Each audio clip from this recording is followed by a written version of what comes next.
Mike's on. Right, good afternoon.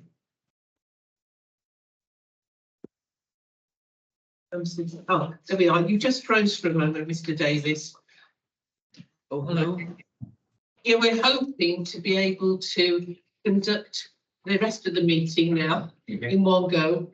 I do apologise for our IT failure here this morning, which have made this so disjointed. We've got to conduct this process within a certain number of days to meet the legal criteria, which obviously all meetings of the licensing committee have to adhere to. So we have to do it today. And we realise that this is, I thank my colleagues here on the council because obviously everybody's had a disrupted day today, but I hope we can continue now, go through the process and reach conclusions today. So briefly, if I just welcome people to the meeting today, we're obviously resuming a meeting which commenced this morning at, I think it was 10:50 this morning. Today is the 31st of May 2022. Due to technical issues, this morning's meeting was suspended. Rather than adjourn to a day next week, we're not able. We have to complete this within a certain time frame. So we're continuing this afternoon, and it's now 2 o'clock. So I'd like to welcome everybody to the meeting. As I explained at this morning's meeting after introductions, we are going through first the report. Now, our licensing manager, Alistair Dealing, started on the report, but the technical problems intervened. So I'm asking Alistair now if he could just give a summary briefly of the things that were said this morning. If people go back to the earlier part of the meeting, when it appears online, they'll be able to pick up the report as he gave it in full up to that point. So Alistair, if you could give us a summary, yes, and pick up where you left off. Thank you very much. Thank you, Chair. So as it's continuous part of the meeting, I just highlight that I basically got to the legal considerations as part of the committee report. Just really to summarise that committee report that I read earlier this morning, what we're looking at here is a variation of application to allow the Rebel Fest taking place over 1 weekend over the summer period. The event previously took place under a temporary event notice at the premises, and clearly there was serious concerns regarding public nuisance caused by that event for that year. Mediation and meetings have been taking place with Tiny Rebel, and it's felt appropriate that a full premises licence variation was applied for rather than a temporary event notice. This allowing full consultation not only by responsible authorities, but for those local residents who live near to the Tiny Rebel. The application is to seek, as I say, for 1 weekend, an extension into their car park to allow a larger event to take place on the current Tiny Rebel site, and that will allow for music and then entertainment over that weekend in that proposed area.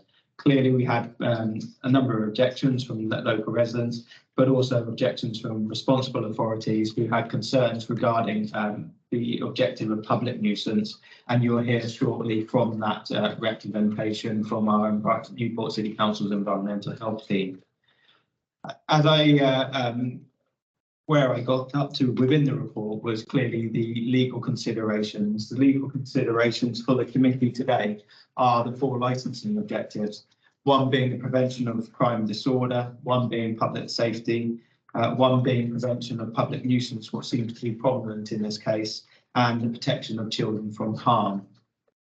As stipulated, the committee can either grant the variation application today, they can grant the application and modify what is requested by the applicant, be these times or extra conditions by altering, omitting or adding to them, or the committee can reject the whole part of the variation application. Obviously, all the decisions taken by the subcommittee must be within their legal powers. So the issues for discussion today are the proposed licensing activities and the permitted hours sought by the variation application, The contents of the operating schedule provided by Tiny Rebel and the licensing objectives. The representations made by both the environmental health team, the police, and the licensing authority acting as a responsible authority, though those have some of those conditions have been agreed by the applicant. Clearly, the representations from the local residents that are highlighted within the report, and I'm sure you've read those already. Section 9 of the report just highlights the list of appendices. So that concludes the report, Chair. Is there any questions from yourselves of any clarity that I need to provide regarding the contents of the report? I'm going to ask my colleagues first if they have any questions of Alistair at that stage. This is obviously about licensing's report. Oh, okay.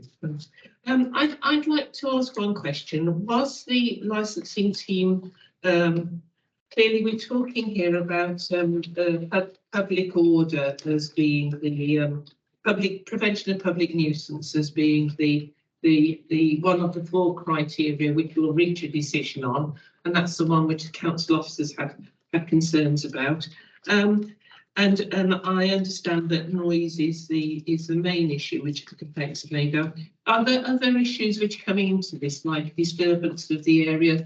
I'm thinking about people arriving by car, about parking, about coming and going of vehicles late at night, and this sort of thing. The site actually is well set up. They have a large car park to that area, accommodating people. Right. There's an area for pulling for taxis. Because of that industrial estate kind of setup, actually, there aren't too many particular issues regarding people leaving the venue. Predominantly from the complaints that we received from the licensing authority, and also when we went out on the night in question, it was prominently regarding to do with the noise coming from the bands and DJs, etc. That clearly affected the local residents. Right. Thank you very much. Thank you. Right. If we hear now from we'll go across now to our environmental health officers and ask them to explain the reasons why they consider that priority was not met at the festival last year. Yeah, certainly. So James Holland, I'm health officer at Newport City Council. So firstly, we'd like to state that the noise neighbourhood team are supportive of the event taking place, and we'd like to express our thanks to Brad and to the team for this positive engagement to date on the engagement. Certainly in relation to the noise aspect and the variation for the festival for this year, so that's certainly positive. So in terms of our background, with the 2022 festival, which was held in temporary event notice, as Alistair's outlined, there were a significant number of complaints received from local residents in the area. We met the premises in March, and we agreed this variation process to go through for the existing premises licence, which doesn't include the areas that are going to be outlined for the 2023 festival. There was a slight disagreement, I think, between the application and the meeting around the licence hours, which was applied for live music 2300 to 11 p.m. And agreed to during that meeting 22:30, which we would be supportive of 22:30 from the perspective of a kind of halfway house mitigating some of the late night kind of noise impact, but then also having the ability for the festival to be viable and effectively viable in terms of some of the late night statements. So that's really where we worked up to 22:30, which I think principally we're all kind of in agreement with, and I think certainly the work police are happy with that for the timing. The premises is agreeable to comply with a couple of conditions requested by ourselves, which I'll go through shortly. In terms of the event outline of what's going to happen, and I think the applicant's probably best to sort of outline what the event is, but basically there'll be a main stage within the car park, which is adjacent to the large silos. So there'll be in the kind of car park tarmac area, there'll be a large stage, that'll be a large stage structure with speakers, which will be what we call flow line array speakers. So essentially they're speaker cabs that will be directed towards the audience, which helps with sound mitigation. And there'll be a couple of low frequency kind of subwoofers, sub-speakers on the floor. And then there'll be a second DJ stage within the pagoda seating area at frontage of the premises. If you're familiar with the premises, there's quite a large kind of frontage area with kind of pagoda and kind of bench seating. The capacity, and again, I'll pass over to the applicant just to confirm, but from the information that we received was approximately 1,000 at any one time. So obviously we're over the kind of the temporary event notice limit of 499. and then around at least 4,000 over the course of the weekend. The relevant legislation, as we're aware, is the Licensing Act, and the relevant applicable guidance is the Code of Practice for Environmental Noise Control at Concerts, which is referred to as the POP Code, which brings in a lot of the conditions and the recommendations that we're asking for, certainly around noise limits and kind of the process which the applicants are going through at the moment. A level setting exercise occurred at premises on the 3rd of May, attended by ourselves, myself and Mike, the pollution control officer, and an acoustic consultant, which has generated in the last couple of days. So unfortunately, this didn't go into the bundle, but a noise management plan, a noise mitigation plan has been put together, which includes a number of off-site noise monitoring locations, which ourselves and the applicant and the acoustic consultant have agreed. In terms of a summary of kind of how the event is going to manage noise, which are all within the appendix and which are within our representation. Just very, very briefly, rather than kind of going through all of them, there'll be a resident letter drop to circa about 2,000 properties in the area. That occurred on the 27th of April. So we've had a copy of the letter drop, the kind of leaflet which the premises have provided to those local residents. On site during the event, there'll be a complaint telephone number manned continuously by a member of the Tyne Rebel staff. There'll be an on-site noise consultant, which will be employed by the applicant, by the Tyne Rebel. Proactive monitoring by the noise enablement team, by ourselves, hopefully subject to resources, during the event live phase. So the intention is that we will be monitoring, a kind of auditing, essentially validating the monitoring that's taking place. And then one of the conditions is any complaints received by the applicant, by Tyne Rebel, directly into that kind of contact number are passed over to us within 1 hour, just so that we're all kind of working from the same hint sheet and just impact essentially of the event. We've then agreed a couple of what are called music noise levels, MNLs, which are essentially the noise limits. So these noise limits are set within that code of practice. So that code of practice for any event from Rebel Fest to Glastonbury to Reading Festival, you know, they essentially will operate on the same kind of a piece of guidance. So we've agreed a noise limit of 65 decibels over 15 minutes, which is 1 metre from the facade of the nearest noise sensitive property. So what that means in real is there are 4 off-site monitoring locations, which between ourselves and the acoustic consultant we've identified. The nearest is Bethesda Rise, which is on the green area to the rear of the premises. So difficult without maps, so we could throw up a map if needed. That is 100 metres to the rear of the main stage. Okay, so we're not talking, you know, in terms of directionality, that's behind the speakers essentially. And then there's 3 other locations which are between 205 and 422 metres from the 2 respective venues. What we've also done, because of some of the complaints from 2022 related to the kind of low frequency noise itself, the kind of the low frequency, which is kind of the frequencies that are more likely to kind of go through double glazing.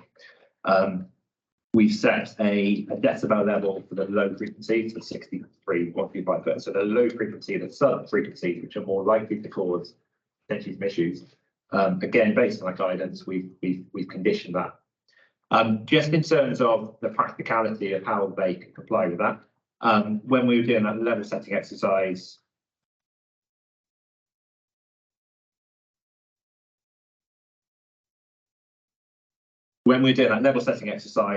with both the main stage and the DJ stage operating, so the stage that's in the car park and the stage that's in the pagoda area, operating up with kind of full back, so 90, 95 decibel area, we were obtaining a music noise level at the Bethesda Rise location of around about 54, 55 decibels.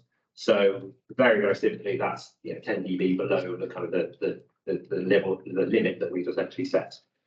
That's encouraging. It means that, yeah, it's audible. You can clearly hear it. You can clearly hear the noise, and that's not the level that we are trying to obtain. It's going to be an audibility, which it will be audible. But in terms of compliance with that kind of music noise level that we are recommending, we are happy that at that level they are complying. They are fairly close on the low frequency noise. So we talked about that 63 and 125 hertz decibel levels, so the kind of the low frequencies. They are about 68 decibels on the low frequency. during that time period. So discussions between ourselves and acoustic consultants and the applicant, we are aware that the low frequency noise, the bass, is going to be the bit they're going to have to monitor quite carefully. But that was a really useful exercise. We're very grateful to the applicant as the premises and to the acoustic consultant with setting up essentially the full stage with full speaker alignment, you know, and pumping out kind of, you know, recorded music for that level setting exercise. It was really, really useful. And it enabled us to establish, as I say, a good solid for monitoring locations: Bethesda Rise, Worden Terrace, Church Street, and Hadley Gardens. So if you're familiar with the area, there's 4 locations. We can pass those locations around.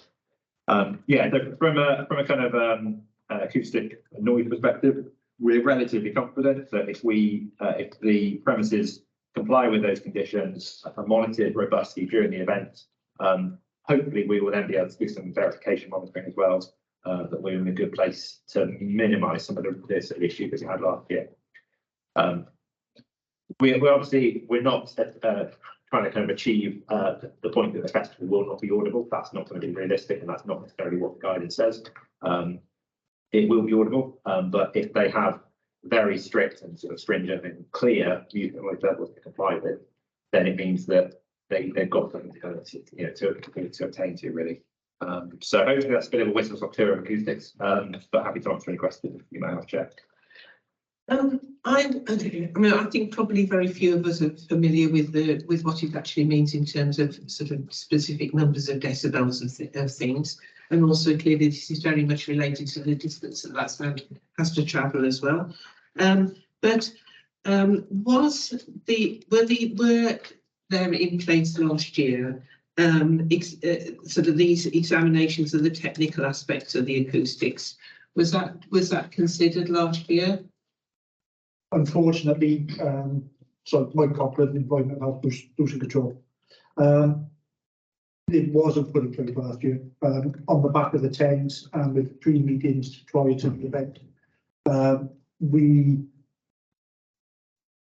put it on trust basically that this would be monitored and it would be adhered to, and hopefully that the plans that were put in, or the discussions were put in place would be adhered to. Unfortunately, there wasn't any active monitoring by us at that time, which is why we. Right, and this is because of the nature of the permission that was sought was different. Yes. Yeah. This time we've actually got something a formal Because there were, sorry, Chair, formal process. because there were no objections last year. The licence was granted without objection because. Without condition. Yeah. So hence you didn't go into it as deeply as you would have had there been objections, am I right? Yeah, correct. Yeah, correct. And I think the 2 aspects is A, now we're informed of the approach taken in 2022, and then secondly the fact that now we're on a very. So in the light of experience. On the light experience, and also in the light of this being a variation of both the template notice. Yeah, sorry, just to point out, it was a temporary bench notice, which was on add-on conditions. Yes, I wanted to ask you about that just to check that. I suppose what just I don't know who was responsible for choosing which application you made to the council. And obviously, if the council had perhaps been aware of some aspects of contention that were going to arise, maybe they would have gone for this particular type of license application this year. But I think, you know, what's happened last year, I think it's our duty now just to establish that the right measures have been put in place so that people don't go through that again. Have either of you got other questions? Councillor Morris. There's an alarm bell ringing in my head. It's a paragraph that I read here. It was very apparent that advice given by the licensing authority pre the event was not being adhered to last year. How can we be sure that the advice you're receiving now will be adhered to this year? I think last year, so a bit of background on Rebel Fest. It was a celebration event for Time Rebel turning 10. So it was one for the community and for our staff. You know, it was more of an internal celebration. Let's put on a beer festival music event to celebrate our 10th birthday. And it was never meant to be more than that. You know, hence the reason it was really successful, you know, for us, you know, for our fan base. And then going forward, we wanted to do it the right way. So that's when we engaged, you know, the right way, you know, with the council. last year we were a bit naive in terms of we make beer, we don't run and manage events. So we've learned a lot from last year, and I think that's probably one of the biggest things is from last year. We've learned, and we want to now do things the right way. That's not my question. My question was, how can we be sure that you will adhere to the recommendations that are? Well, because we want to make the event as successful as possible, one for us and our community, and we've been working with the council on a set of conditions that we will abide by, which is what we will do. So you will do. We will do 100%. You know, we brought in. I think we've gone over and above. You know, at the moment, even before the event, to make sure. I think what James was just saying. You know, we rigged up the full stage DJ set. You know, for peace of mind for us. And also for transparency, and we replicated last year what last year was, and we were able to get that data and actually see what was happening around us and what effect it was having on the the community and houses beyond our premises. So I think that was one of the big things that we've done this year, which is what we're going to do year on year. And noise being the big concern here, we brought in a specialist that we're now working with. Since been working with them now since April, that we're going to continue working with all the way, till post event. We have a protocol for how we go around and we question people, and normally I would reserve questions to you at the end of this, but it seems that you were the one who could supply the answers on this to Councillor Morris's question. But I would just like to pick up on something that you said. You said that you saw the event last year as being a one-off celebration. Happy 10th birthday of last year, happy 11th birthday of this year. But you said it was a one-off event for last year, which rather applies one-night events, one-night parties, or one night. They don't go over onto 3 nights. And there were issues on every one of the 3 nights, from what I can understand from the report. I think this is why Councillor Morris yes.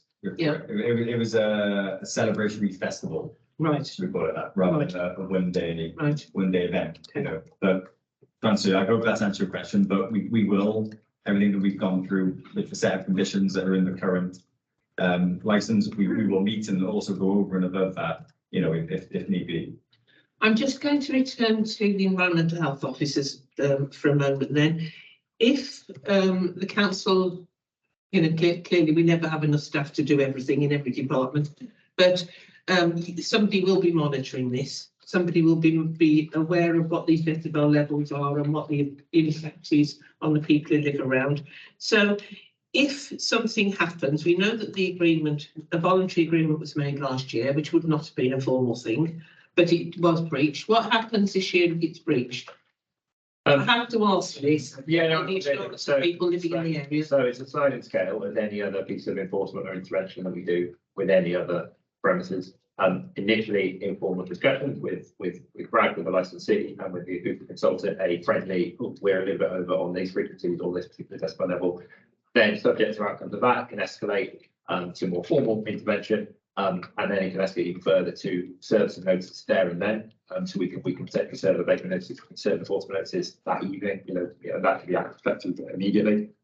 And if it goes really, really bad, which isn't going to happen, then we will be phoning our manager, and you can then get licenses suspended. But it could actually be pulled completely. You could be theoretically possible to pull licenses. But we certainly would hope that it never got to that. We're not at that stage.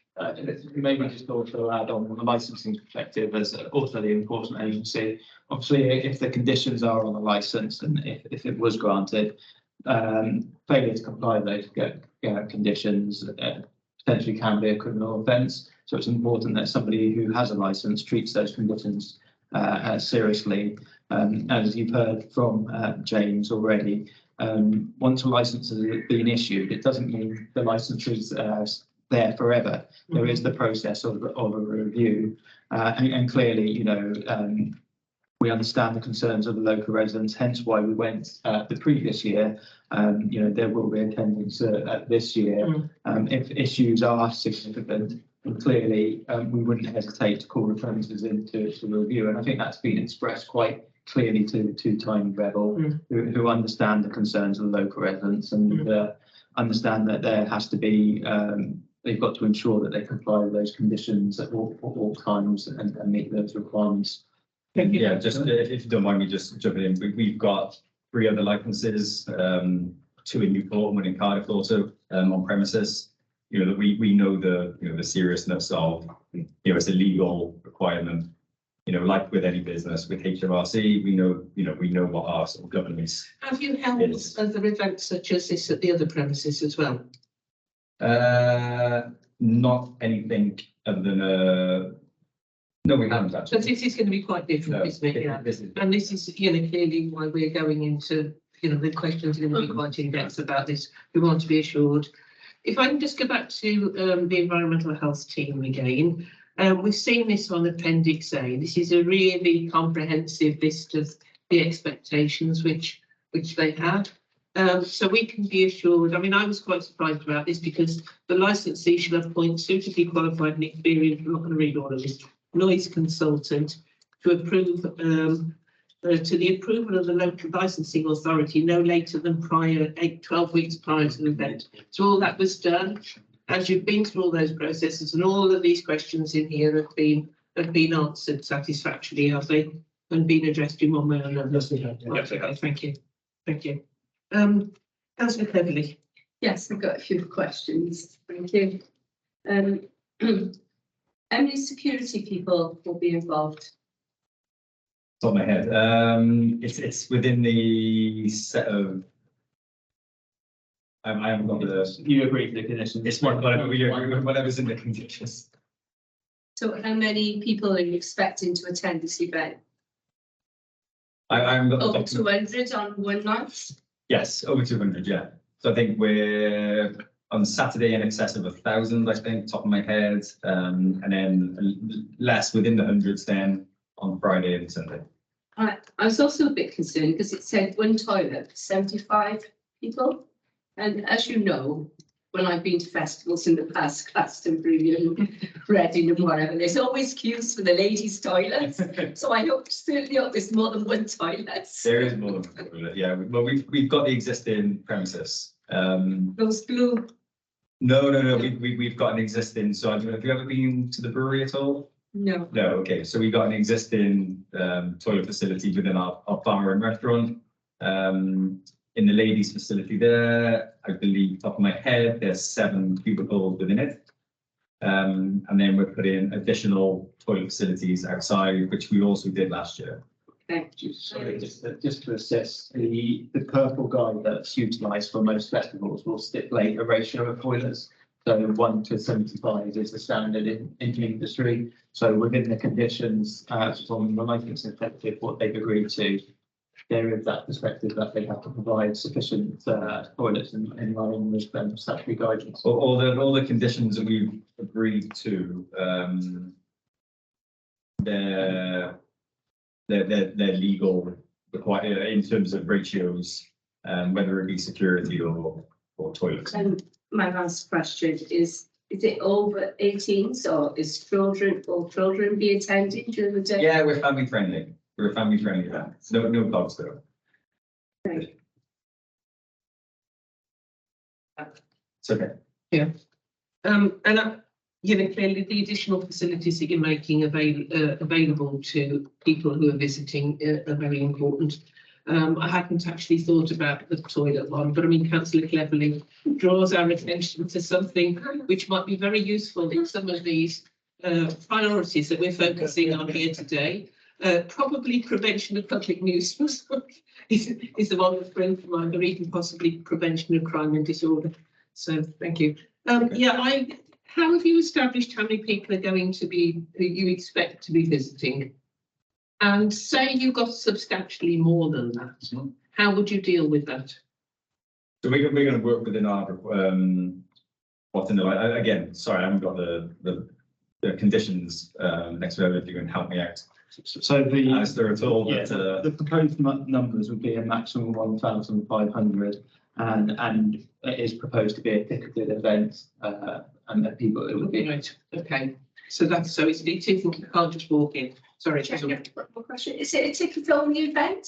No, so it's right. Tickets. So you can buy tickets online, Right. but then the remainder will be accessible to the village, correct, to a limit. Okay. Yeah, so what we had last year, we found the majority, so 60% of our attendance last year came from outside of Wales. The majority of those came from London, which is where our sort of biggest fan base is. So a lot of those would have bought tickets ahead of sort of travel. But what we found was our sort of local community, who live within walking distance, turned up on the day and wanted to film indoor. So that's why we get both options. How are you going to make sure you don't have more than your maximum number? So we stop ticket sales online, and then put the remainder then as tickets on the door. So we won't go over that threshold.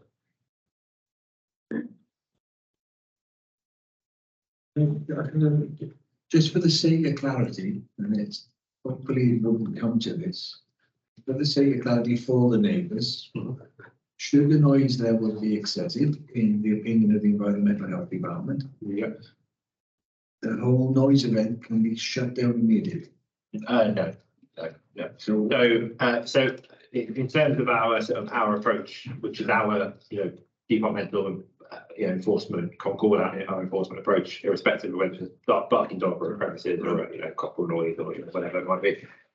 It's a graduated approach. So initially, if we identify an exceedance on a muted noise level, it will be engagement, discussion with the applicant, with Brad, with the acoustic consultant on the day to say, look, we read that we're actually exceeding. We're a bit concerned about the noise levels. We're concerned about the noise levels we're reaching, or you're slightly above where you should be. What are you going to do about it? And then a view to an expectation to bring that back down within the levels, which is ultimately what their expectations are.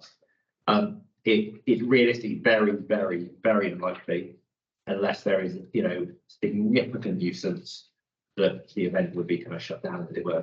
That's a very unlikely kind of course of action. What is more likely is if there is substantial evidence of not complying with the conditions, then post-event we will be back in here having a license review of the premises license. But as I say, it's really a graduated approach from initial discussions, which is why in that Appendix A, we've got things about unrestricted access. We're allowed to go back of house. We're allowed to go to front house desk. We're allowed to go backstage. Without other discussions with the team or with the acoustic consultant, to have that kind of proactive engagement. But it's really very much the expectation that the applicant and the premises and the acoustic consultant can monitor it themselves, and then they provide us the data. We will be doing some validation monitoring, hopefully, but it's really down to premises to kind of self-police essentially. Which is fairly sort of difficult for most. I think we need to be able to give the community in the area, though, reassurance that our team are going to be there checking these agreements, because this is vital, and I think as well for your relationship with the community there.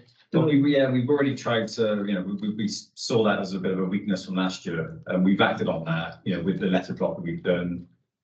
We've opened up direct to communication channels via email and a telephone number that will be directly into our management team, open to the calls for the festival. So if they've got any issues, they can come to us also, direct, and via email, which opened up when we did the letter drop in April. So there are two channels of communication there, and we'll get back to them, within the hour.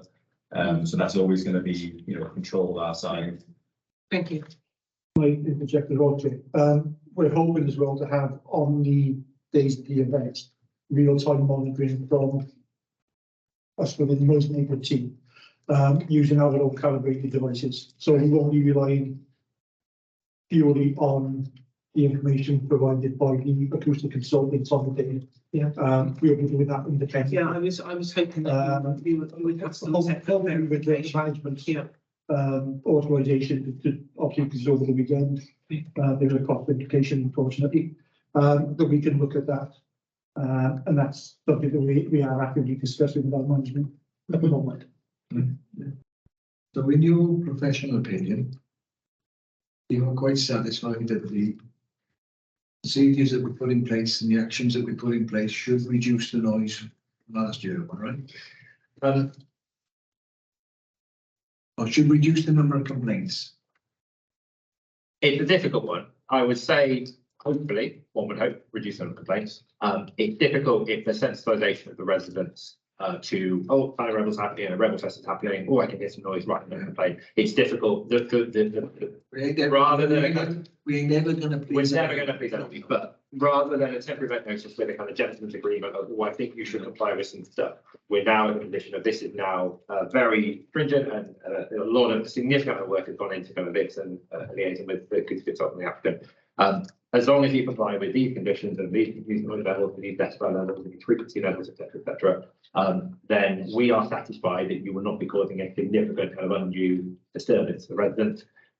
Yes, it will still be audible, and we were stood there and you could still hear the music, but it's at an acceptable level that is compliant with the best practicable means, the best guidance that we have in the UK currently, which is the POP code, which is what a lot of these conditions be based on. So very long answer, sorry, short question, but yes, we're satisfied that as long as the conditions are complied with, then we're comfortable. And that goes for both. Yes, sir. Thank you. If you've nothing further to add to that, I will go to Tiny Rebels management. And do you want to tell us any more about it? Do you want to explain any more? Yeah, I mean, obviously you've been, quite a lot of work has gone on to the whole planning of this, and then a whole stack more work, I'm guessing, to make sure that these conditions are complied with. Do you want to explain any more about the, perhaps things that aspects we have thought of, like toilets? Yes, of course. The police on this plan is looked at all. Yeah, I think it's gone to the police. It's also gone to fire department, who we've had liaisons with and communication back and forth regarding, fire plans. Yeah, so we have everyone. We've got we've employed St. John's Ambulance. So we're going to be there for the course of the weekend. Okay, So yeah, so we're taking every step that we need to do. We're doing, yes. I mean, clearly the concerns here are predominantly by the local community. I mean, can you give a brief account of what is going to be there this year that wasn't there last year? Because I think, you have come to agreements with the council about noise levels, but obviously that sort of felt a bit somewhat.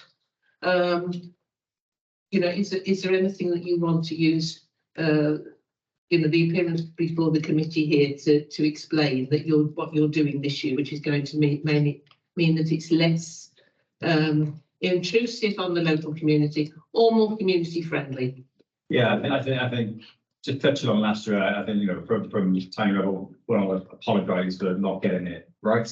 Firstly to our community and you guys. When we had that feedback, when we met with the guys, it was a bit overwhelming as to how bad it was in terms of how we affected our local community and the amount of complaints, because we were aware of that up until then. But I think that really, with us wanting to do Rebel Fest and the reason around it, I'm sure you'll know Tiny Rebel is very pro Newport. There's a lot we do for our community, and this is another sort of step that we want to sort of give back to put Newport on the map again, almost. And then I think going forward, that's why this time round we haven't done it under a TENS license. Where there wasn't any conditions in place. We want to do it properly. From day one, we've been working with James and his team, and getting all those things, right, getting all the controls in place. And that's a big part of what we want to do now, and then improve again going forward. So we sort of live and learn. But for our local community, that was a big part of it, to understand exactly what impact we were having. Can I ask a question? I want to go back to the licensing team a moment. If everything goes well this year and there are no complaints or significant issues raised, will that be taken as, and then you decide to put another one on next year? You'll have to go through this process again, but will it come before the committee again? It won't come before the committee, so everything runs smoothly. But for this year, a new application doesn't have to be made. Right. The important thing is if it didn't run smoothly, particularly for local residents, is that there would be a review process. Right. But where all the premises are running absolutely responsibly and to the terms and conditions, then that license will discontinue. when there are issues that have arisen, either by a responsible authority or local neighbours, we then have the review process. So if things went drastically wrong this year, I'm sure we would be sat here before you discussing a review and looking to look at items everything. Right.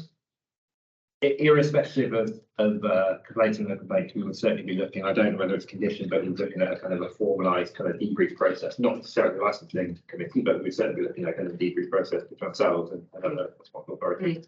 Just to kind of pick out those, people negatives, and then if there are complaints received, that we can kind of deal with it. So certainly there would be a kind of a review, internal review, wrong word, but Good, thank you. Right. Is there anything else that you want to add? No, Any further considerations you want us to think about? No. Okay, right, well, I think if there's no more questions from my colleagues, we can go, now it's Mr. Davis. Hello, Mr. Davis. Hello, can you hear me okay? We can. Thank you for bearing with us through all the technical problems that we had this morning. I know that you're one of the objectors who wrote in. We've read those objections through. We've tried to consider the issues that have been raised through the questions that we've asked and through the, from the fullness of the information that we got in the report, whether we can see whether these issues have been addressed by our officer teams. Is there anything that you want to ask here and now? I'd like to say something if possible, Chair. Yes. I think the environmental health team mentioned the word comfortable a few times. And, it's quite easy to be comfortable with 1,000 people turning up at the bottom of your street for a 3-day music festival, 10 to 12 hours a day, when you don't live there. It's not very comfortable when you have to live next to it. We live next to an industrial estate. Tiny Rebel operate next to a residential estate. We all recognise that. We know as residents that we're going to have to put up with industrial noises and smells from the brewery and the other industrial premises there. But in turn, businesses shouldn't have to subject us to unreasonable noise and unnecessary noise. 3 days of outdoor music is not reasonable in my view, and I don't believe it's necessary either to Tiny Rebel's business. The impact on residents is quite distressing. When you live there, you can't escape from it. 27 hours of music, you can't escape from that indoors or outdoors, and you have to live with that all weekend. There's no peace. You get no peace in your own home. When you work Monday to Friday, myself and my partner, 2 children, you come to the weekend and you're looking forward to having some peace before you have to go back to work on Monday and it all starts again. Is there anybody in this room who would be prepared to live at the top, next to a brewery, having a 3-day music festival? It's completely unreasonable in my view. Thank you, Chair. Thank you very much. Thank you. Do we have anybody? Do we have? I can see another name on the screen there. Do we have anybody else who we should hear from at this point? Hello. Good afternoon. Hi. I'm Maria Bradley. Hello, Maria. Hi. I'd just like to echo Anthony's remarks. Although we know Tiny Rebel are at the bottom of our street and they do some very good work in the community, and we acknowledge that, and we tolerate the noise on most weekends through the year, and there is noise all year. But the 3-day event was exceptional. All I can say, whether you were inside, outside, there was no escaping it. The noise was unbearable. I would have welcomed them to actually come up to the estate. You've probably seen the map. We're only literally not even probably 100 meters from them. Yeah. It is echoing up the valley. I haven't seen any of the notices on the community pages asking people to come through with complaints. I don't know whether that happened or not. I might have missed it. I've certainly spoken to sort of a few people at the time, and the sort of feeling from the people I spoke to was the noise was quite considerable, not just for ourselves, but further up the valley as well. I just feel that 3 days is completely intolerable. when we live so close to them. And with there's an elderly complex literally just down the road as well. I mean, for them, it's probably even more distressing, I would have thought. And Maria, I'm going to go back and ask a question of the environmental health team as well. You talked before about the direction of speakers. I think most of us who have ever had an interest in sort of playing music and things are aware of bass notes. Bass notes travel further and it's more invasive. But you talked about the direction of speakers. I think you said towards the crowd. So is that going to mitigate the impact, you know, that reverberation, that sort of travelling noise, as it were? Yes, certainly, Chair. So the acoustic equipment and the speakers being used, certainly for the main stage, are what we call line array speakers. So you may be familiar, you know, kind of festival large kind of speakers hung in the sky, they'll be hung on the stage structure. So there'll be multiple speaker cabs which have around about 30-35 degrees spread per speaker cab. So the idea there is you can fire it at the audience. So rather than just speakers at the ground that just kind of like speaking outwards, you can direct. There's a lot more directionality with speakers. And then again, there will be some. So What was there last year? I'm not speaker expert, sorry. Neither am I. Was any consideration about this direction of how you fire noise? And its impact on the Are they different Yes. from last Is year? it different from last year? Are they different from last year? I'll refer to my colleague for 2020. It's coming along, isn't it? We didn't go into that depth of questioning last year, unfortunately. I was new in post, still living the ropes, and the officer that was with us has left, unfortunately, so I can't ask those questions. The setup this year has been a lot more robust. And the meetings and the questions has taken place. And I think that, as the reps have said, there has been a frank and forthright discussion over what is expected this year. And obviously with the speaker arrays, it's directed away from the housing, across the main car park. It's a setup where we go on site. Yeah. Did you mention earlier that you'd had a couple of trial runs on this? Yeah, so the exercise on the bear with me, sorry. When you say it's pointing away from the housing, it's housing basically all around it, isn't it? Isn't that pointing towards, are the speakers pointing towards what I would call the aluminium works? It would be perhaps possibly, Emily, useful if we can maybe get a site plan up or Google Maps. The map which we have in our really poor. Yeah. You know, it's not good at all. It's very difficult to work out anything. Not currently what I've got, but I can do kind of visual maps. Yeah, just literally Google Maps and we can say. And sorry, you were saying about you were telling me about the test run that you've done. So the exercise which occurred on the 14th, oh no, bear with me, sorry. What happened? Bear with me, apologies. Got the date here. So the level setting exercise which occurred on the 3rd of May 2023, which was defended by myself, by Mike, and the acoustic consultant and applicants. If you can imagine, we set up the festival. So eventually the applicants set up the festival, full speakers, obviously not on stage, the speakers kind of sat there, substance there in the car park, with literally hooked up to an iPod, I mean, kind of a music player. Similarly for the Pagoda. So rather than a theoretical exercise, the premises pumped out the music noise level, which is expected for when the event is going to be live. So that was, as I said, those decibel levels, and this is all contained within the report, of around that's a 95 decibel mark for the front house, which is the audience exposure. And that's what then we were monitoring. So we stood in the location and with the acoustic consultants stood in Bethesda Rise, Wern Terrace, Church Street, Hadley Gardens, and did significant monitoring to establish that they were able to comply with those conditions. Miss Bradley or Mr. Lost you there, Mr. Davis on the screen. Were either of you aware of these test runs that went on?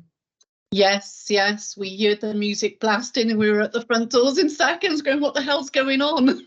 Right, okay. It was very, very loud. The other thing I'd like to point out, that's was it better or worse than last year? Because the other thing that struck me, if you've got people in there dancing around in front of the speakers, they're actually going to absorb some of that sound. They also make noise as well. That's why I put my hand in the air to ask another question. I mean, last year's noise levels, how many people were in attendance compared to what the maximum level of 1,500 people this year? People make noise on top of the noise of the music. It'd be like living next door to a football field, you know, when the football's kicking off. It's the sheer noise of everything. And it echoes up. And as well as down, I'm sure there's other areas in this locality affected. It's just that we're so close to it. It is so loud. I mean, I was sat in the house and my windows, I couldn't even hear the telly. I literally had to put a pillow over the top of my head just to get the noise out of my head, you know. It was really bad. Are we talking about last year now? Not the test? This is last year. Last year. Right, okay, the test was loud. I was working in the house and I had to come out. I said to one of the neighbours, I said, what the hell's going on? And they said, obviously they're probably testing for the Rebel Fest, but it was significantly loud. Right, thank you. We've got some of the participants I can see on the screen. Are any of those people who'd written in? Emily? I'm just checking whether anybody else wants to make any comments. No, it's just that was extra because I joined show. It's all right. Okay. Chair, got my hand raised. Yes. I just wanted to second Maria's comment. When the test went ahead, it wasn't as loud as the festival last year, but I was inside the house with the doors and windows closed, and I heard it immediately. And I said to my neighbour, "What's going on?" Because it was clearly audible inside the house with the doors and windows closed. Thank you. Wow. Any further comments or questions from my colleagues? None from me, Chair. Yeah. There's a few things that I made notes of, but I think one way or another everything has been answered. So thank you. Right. As I said this morning, I'm going to ask Tiny Rebels management now if they'll leave the meeting. I think probably Environmental Health will be leaving the meeting at this point as well. And we will consider the reports in front of us and we'll make a decision and we'll get back to you. So thank you very much. If you've said everything, you feel that you've been listened to and we've asked questions that are relevant. Thank you. Right. Okay. Thank you very much. Thank you. Thank you, Chair. Thank you.